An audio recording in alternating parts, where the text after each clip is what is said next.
Good morning and welcome to Wake Up Call. I'm Keely McCormick. I'm Malik Jackson. We have a packed show for you today. We even have someone joining us to talk about a breaking story right here at the University of Kansas. But we start off with a breaking story from the New York Times. A bombshell report released by the New York Times reveals that Donald Trump and his siblings helped their parents avoid paying taxes in the 90s, which in turn led to them inheriting over $400 million. This goes contrary to the claim that Trump has made that he only received a $1 million loan.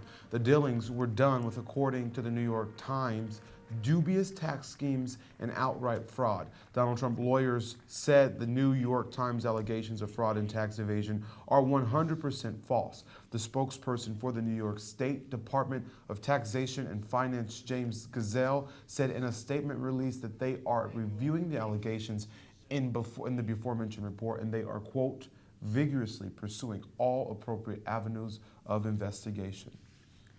And 2 envelopes suspected of having ricin poison arrived at the Pentagon Mail Center on Monday.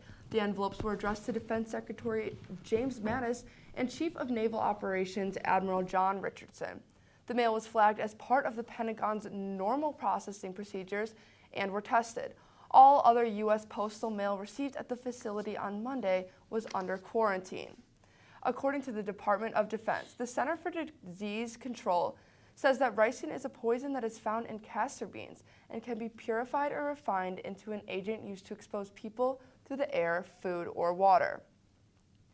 Following that incident, last night an envelope addressed to President Donald Trump contained ricin as well. Law enforcement said it seems to be connected to the envelope sent to the Pentagon earlier in the week. The envelope was not received at the White House, nor did it ever enter the White House. A Secret Service agent spokesman said that the agency is working with law enforcement to investigate this and that all threats are taken seriously and fully investigated. So we will continue to update you on that story as it develops more.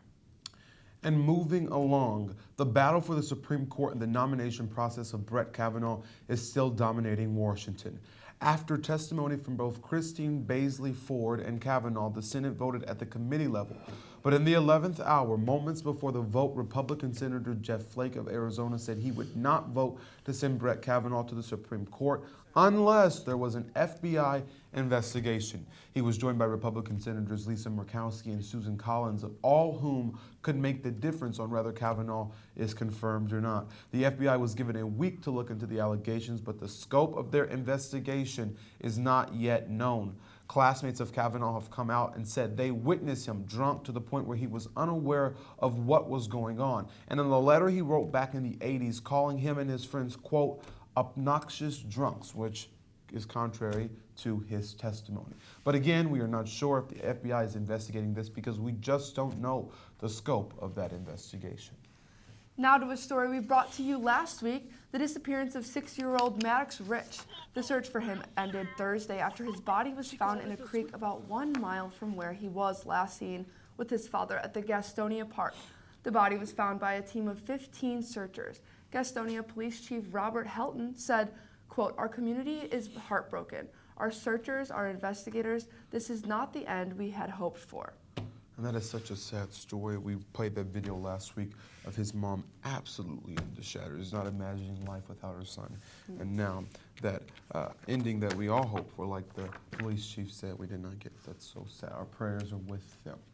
Moving on, according to the Natural Disaster Agency, the death toll from the Indonesian earthquake and tsunami has been raised to 1,200. The survivors are in need of water, food, and essential supplies, but the damage to roads and infrastructure has prevented aid from reaching this area.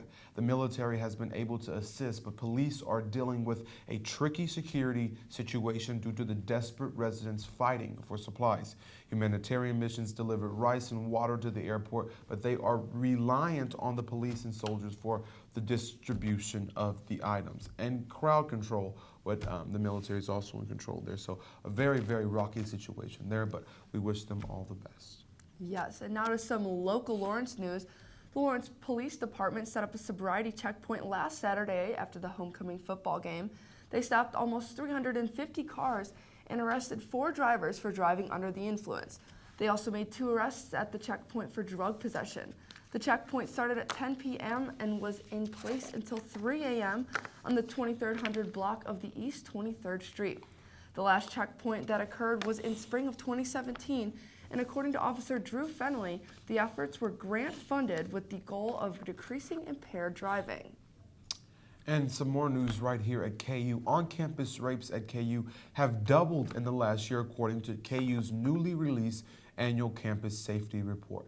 9 out of the 12 reported rapes on campus occurred in campus housing, which is also more than reported in the previous year. These numbers are just the reported ones, and we hope to see the numbers decrease within the next year. We will keep you updated on how KU Safety chooses to prevent these issues from continuing to occur. But again, those are just the reported ones, and you can imagine with this movement that we're experiencing now, all the ones that are not reported. That's right, and hopefully KU Safety and security and everyone works together to move towards something to implement and kind of help keep that under control and help people get home safe at night. I feel like the statistics show that most people know their offenders, so hopefully there can be something implemented to fix that problem, because we need that problem fixed so badly. Now we move to serious allegations against the KU Senate Chief of Staff, Daniel Lee. The allegation relates to sexual misconduct on another student here at the University of Kansas. The allegation so egregious that the Senate staff has reported them to the University Office of Institutional Opportunity and Access. And joining me now is Nicole Asbury, who is the Daily Kansan reporter for administrative problems and Greek life. Nicole, thank you for joining us. Thank you for having me. I appreciate you. What more can you tell us? Since the story broke, it looks like we may have a chance of the impeachment process moving forward tonight. There is a chance that Student Senate will vote tonight on whether to move forward with the investigation. Currently, we have Student Senate formed an investigation committee specifically related to the impeachment charges. And so we'll see officially later today. It's still developing. We'll see whether they will confirm whether that will be happening tonight. Can you give us any more details on exactly what happened, what the incident is? The incident that related to sexual misconduct? Yes. Or the nature of the allegations are still developing. It looks like right now there may possibly be more information coming out soon, but once again, it's still developing. And so if I have correct, as I've been keeping up on the story, she has 2 phenomenal pieces in the Daily Kansan if you want to check those out. The impeachment process. So there is a committee that starts this investigation, and can you tell the viewers how that works? Okay, so essentially a piece of legislation hit the Vice President's Charles Jetty's desk on Monday that specifically called for his impeachment. After that, an impeachment committee was formed, and that is composed of the 4 chairs of the standing committees of Student Senate, as well as 5 randomly selected senators from Student Senate. So over the past few days, I've been told that they are undergoing an investigation process, and so they will present those findings in a Student Senate meeting, and then from there it will require a simple majority of Student Senate anonymously to vote whether they believe we should move forward in the impeachment process. After that, they will have a special session if this were to move forward, where they will vote, and it will be a roll call vote on whether he should be removed from his position as Chief of Staff. And he will have the opportunity to come and defend himself, or is this the results of the investigation are what they are and his fate is determined solely on that? He will have the opportunity to come in to Student Senate and give a speech on why he should not be impeached. Student senators are not allowed to, after he gives his own accord of the allegations or his own defense, to debate with him. After the fact, if they vote to remove him from office, he can go to the Court of Appeals to appeal the vote, but it can only be if he finds procedural wrongdoing in the process. It cannot be whether he disagrees with the allegations. And I know you have your sources up there at the Senate. Can you gauge for us, can you tell us what the feelings like of what's going to happen, what's the chances of his impeachment, any details that you can share with us this morning? The exact outcome of this is still developing, but so far the feeling of what I've been able to gauge in my read of the situation is that they are taking this allegation very seriously and want to very critically evaluate this situation. And one more question that I do have for you is that the allegations were turned over to the university's Office of Institutional Opportunity and Access. How serious is this? I mean, if these allegations are as egregious as we have written here, and if he's impeached, is he going to still be a student at KU? Well, that is to be determined, and IOA hasn't confirmed whether or not that this case has come to their office. Only these background sources have. Can this institution, Office of Institutional Opportunity and Access, lay consequences down against Daniel Lee?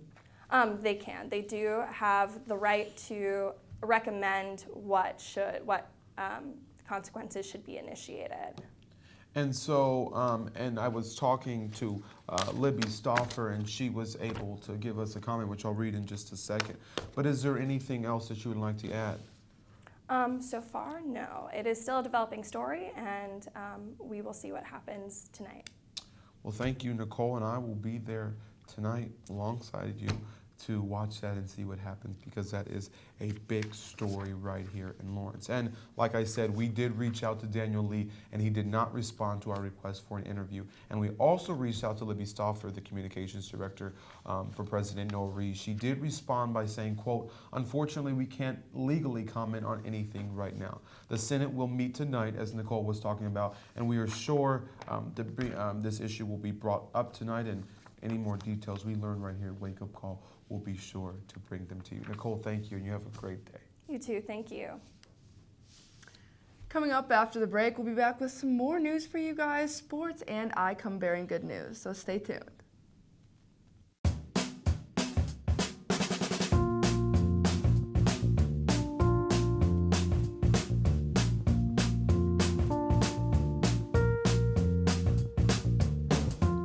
When you shop local in the heart of the city, you support the people that make our community thrive. The money you spend here stays here, in this place we call our home. Lawrence, Kansas, where there's good old-fashioned hometown pride. Eat local, drink local, shop local. Where you go to college makes a statement about you. This place will become a part of you, your identity for life.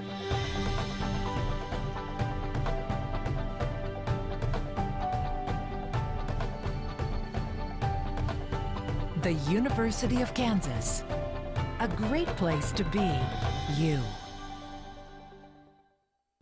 Welcome back to Wake Up Call, and we've got to keep going with the news. We still got more news. I know, busy day, busy week, busy month. That's right. We love it, right? That's what we do. That's what we ask for. Now we're moving along to Donald Trump and his antics. When Christine Blasey Ford first came forward, Donald Trump was receptive, saying all the right things. You know, we need to listen to her, give her her chance. Well, that all changed last night at a rally in Mississippi when he attacked Ford for her lack of full knowledge of the night in question and mocked her. Take a look. I had one beer, right? I had one beer. Well, do you think it was? Nope, it was one beer. Oh, good. How did you get home? I don't remember. How'd you get there? I don't remember. Where is the place? I don't remember. How many years ago was it? I don't know. I don't know. What neighborhood was it in? I don't know. Where's the house? I don't know. Upstairs, downstairs, where was it? I don't know. But I had one beer. That's the only thing I remember.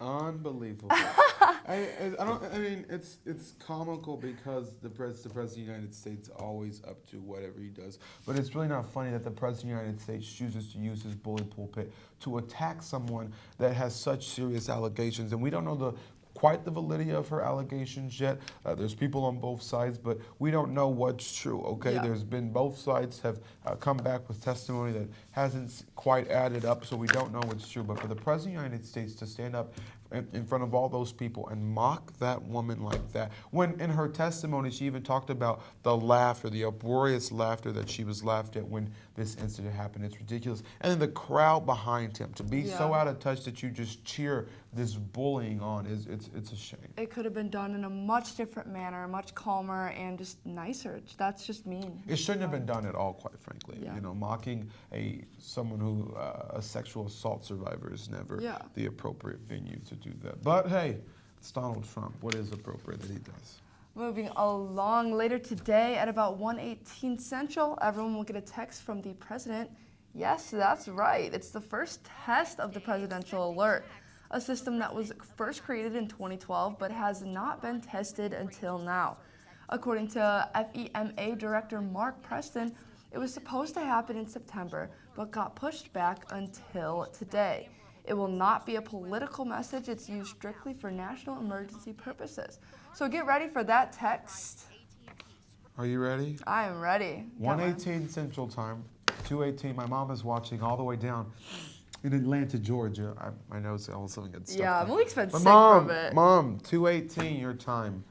The president will be texting you. So hopefully he doesn't mock you. Love you, Mom. Joining us now is Sally Jabuk with the latest, the best weather. Weather in gal the Sal. world. Sally. Thanks, guys. And today you can see that the temperatures for this morning are a little humid. It's been a little moist. It's a little moist in the atmosphere today, and it'll cool down as the temperatures as the rain coming in from this cold front, keeping the clouds here, make the cloud cover, keep all the warm air going around. And so you'll see the rain coming up this weekend and moving in to this weekend when the Chiefs and Sporting KC plays. You'll see the cool temperatures of cool autumn crisp air coming from the cold front. But then you'll end up seeing all this rain coming into the East Coast where Malik's mom currently is. And moving into the next picture, you can see that from all the national weather going on into the tropical storms happening around the Atlantic and Pacific Oceans, the tropical storm Rosa has hit Arizona actually. And so looking at all the rain happening coming into the coast, onto the East Coast, you'll see that it's just going to be a very long, soggy rain days. The heat's going to pick up, but the temperatures are going to be a little cooler in Canada. Canada of the border will be the first place to be predicted to have snowfall this year. And moving forward, unfortunately, in Arizona, it is flooding, but it's a good thing to wind back all the droughts happening. You can see right behind me the road conditions were very aggressive in that people were not able to get out of the vehicles. For the first time to see this damage happening in Arizona is super significant because the wet soil is so damaging that there's a couple people a little injured, but no deaths yet. But we're working on the new roads and how the mudslides and everything are going to be so significant, especially with this weather mixing up all on the coast. You can see that how it took down into the low pressure atmosphere. And this actually has been significant moving into the East Coast, that there has been repeatedly reported tornadoes on Pennsylvania's coast and especially in the upper Midwest. So we'll see a couple tornado feeling around here lately, but we're not going to get too big of significant storms other than the rain coming up. And so we'll be right back here with better news. Awesome. We'll be back here with better news, good Twitter videos, and some awesome sports coming right back. Stay tuned. Well, we're not going quite yet, Sals. Slow your roll. She's ready to go. I'm ready to She's go. ready. She's Sorry, ready. guys. Doesn't Rolling. stop. So how concerned should those people in Arizona be? Pretty concerned. The flooding is pretty strong to be in Arizona significantly. We haven't seen this rain statistics in so long, and it's very significant because it's going to damage from all the mountains and the dry soil. And just putting that much pressure on it when it's never had it for record-breaking years, it just breaks down apart, and the houses just sitting on the mountains can just collapse. So it's very important to stay away from deep water, especially the people that are driving in it. You can see a couple of them taking their jet skis and just riding in between the roads. And so it's so significant because flooding is the most severe weather that causes the most significant damage in the U.S. And this is going to be a very rainy weekend in Lawrence. Very. I hate rain. And we'll see the effects of this storm coming in as it pushes in. But it'll cool down the temperatures for us, so it'll be a very good fall day on Saturday. Well, that sounds good. It's exciting. All right, well, after this, we'll be back with much more news for you guys, like Sally said, so stay tuned. For students searching for a way to stay active in an outdoorsy way, the City of Lawrence has bike trails running in every direction, and with the new bike share program, we can stay in shape as we tour the sights of our beautiful city. Clinton Lake is only a short 30-minute bike ride away from Daisy Hill and has the most incredible sunset location in all of Lawrence. Walking campus may give you the KU calves, but biking can give you the KU thighs. Bike Lawrence today.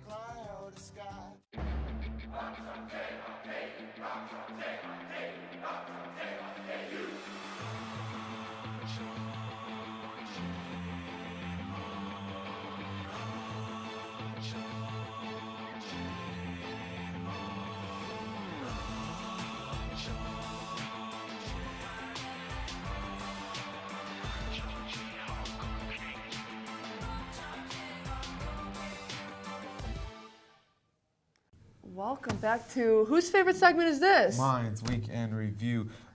Let's get started right now. This will be fun, right? Yeah, Sally's we've got joining Sally us. joining us. Weather gal Sal's gonna read some news. Well, you know, she's a meteorologist, you know. They're good at that. But they don't read the teleprompter. They're just so good. They can just ad-lib a whole segment. They can just go. They're We just fancy. gotta go with it. Now time for Weekend Review. First up, Amazon, the company ran by the richest man in the history of the world, Jeff Bezos, announced that they will raise the minimum wage to $15 an hour. That leaves ahead of the national average, which is only $7.25 an hour. The move will benefit over 350,000 workers. I mean, that's a big jump. That is a big jump. $15. I need to work for Amazon. Yeah, me too. Facebook is responding to some tough questions after revealing a data breach of 50 million accounts, exposing data of 40 million more accounts. Facebook says they still do not know who was behind this attack. Wow, that's interesting. You know, 50, I mean, I wonder if my information was I compromised. know, you never know. I guess they don't care about me, Sally. They do care about you, and that's why they're doing it actually because they have now made it a felony for online bullying. So, cyberbullying is now a felony, and so Facebook took the time to break down and see all of those. Well, while they're taking time fixing cyberbullying, all my information's going to the Russians. Probably, and you know, some girl definitely has the credit card number buying some shoes. Probably so. Just wake up the next morning. Where's my card? I don't know. You're just Gone. see ya.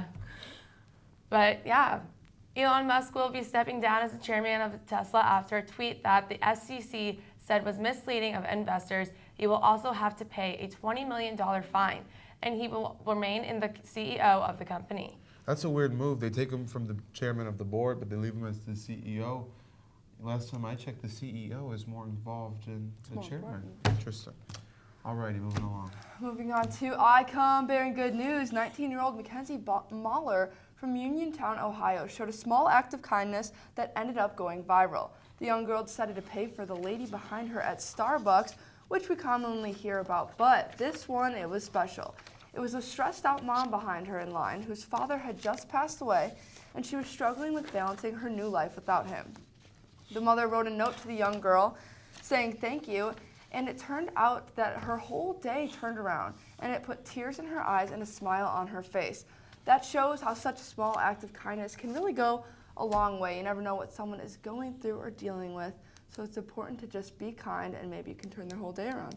And we love stories of people buying coffee because Malik loves coffee. Who doesn't love a good gift? Yeah. And especially in the morning, it's always good. It's just even like the small things of opening the door for someone. Yeah. A Matters little so small much. jog you gotta do, but you didn't have to lift a finger. It makes your day so much better. Oh, you know, Yeah. that And it little makes smile your day better when you makes make you someone smile. else smile. Because when you Or start the it- day off with a smile, it means the day's gonna be good. Oh, you could not say that better, Malik. Moving along to one of my favorite teams in the entire world. Week 4 of football, and the Kansas City Chiefs are standing at first along with the Rams, undefeated. We don't care about the Rams. These two teams are the only two left that, again, are undefeated. During Monday Night Football, Patrick Mahomes faced a bit of a dilemma when the Chiefs were down by 10 with 12 minutes left in the football game. Mahomes came back with a game-winning drive that he threw to a wide-open receiver with his left hand. Guys, Courtney, if you could take that video off the screen real quick. He took the ball from this hand and moved it to this hand, and then he threw it, and he completed it. Amazing guy. Beautiful. Wow, incredible. The Chiefs won that game 27-23 against the Broncos. This Sunday, they will be back in Kansas City to play the Jaguars at noon. The Chiefs are good. The Chiefs are great. The They're Chiefs, winning they've the been Super fun. Bowl. I can't wait to see the Chiefs. Knock on wood. Can't wait. They've been fun to watch. I like to call Patrick Mahomes Patrick Mahomey. Just give him a little nickname. Or Showtime Mahomes. Well, either one. But it has been fun to watch. I'll be honest, Bears fan, but I'm kind of hopping on the Kansas City bandwagon. Living in Lawrence, it's hard to not Well, love the Bears Chiefs. aren't too shabby with Khalil Mack. They're really not. Trubisky, they're throwing the ball, but they're not Chiefs. They're not Chiefs yet, Chiefs but yet. hopefully we continue to develop our skills. Speaking of football, though, KU football, a little different than Chiefs. We lost the homecoming game this past weekend, but we'll see if we can bounce back this next Saturday. They'll be at West Virginia. Kickoff is set for 11 a.m. Guys, what do you think? Do you think we can bring back a home for this upcoming weekend? Just don't even answer. Just laugh. I mean, I like to have hope, but I don't think it's going to happen. We had a small winning streak going. I was getting as excited. long as we broke the winning streak, I think that it's okay to lose, maybe against West Virginia, but like I think we'll have another opportunity To win later. Later on in the I don't season. doubt I it don't from care them. if we win. I don't but care if we lose. We I always just have a care. good time here in Lawrence supporting our team. There we go. That's the most important Whether part. if we win or not, The tailgate we just know has how to to be how fun, to right? celebrate our team. Yes. It's all about the But sportsmanship. the tailgate just has to be fun. The actual game, we don't have to win. Just as long as you're having fun tailgating. As right? long as everybody's together having a good long as time. you're That's happy, healthy. That's all that matters. Let's go into our last segment. Some Twitter videos. Cue the first one. It's Donald Trump. The caption is something about a snake, and then he made this noise. Has he offered to withdraw from the process? Only Donnie. I think Donnie. Dear Donnie maybe should go into acting or Hey. something like that. As a ask a Or question. the Our director says like a cat. cat, Oh, snake. maybe. I don't know. Trump can make a lot of different noises. And then our last Twitter video. Cue.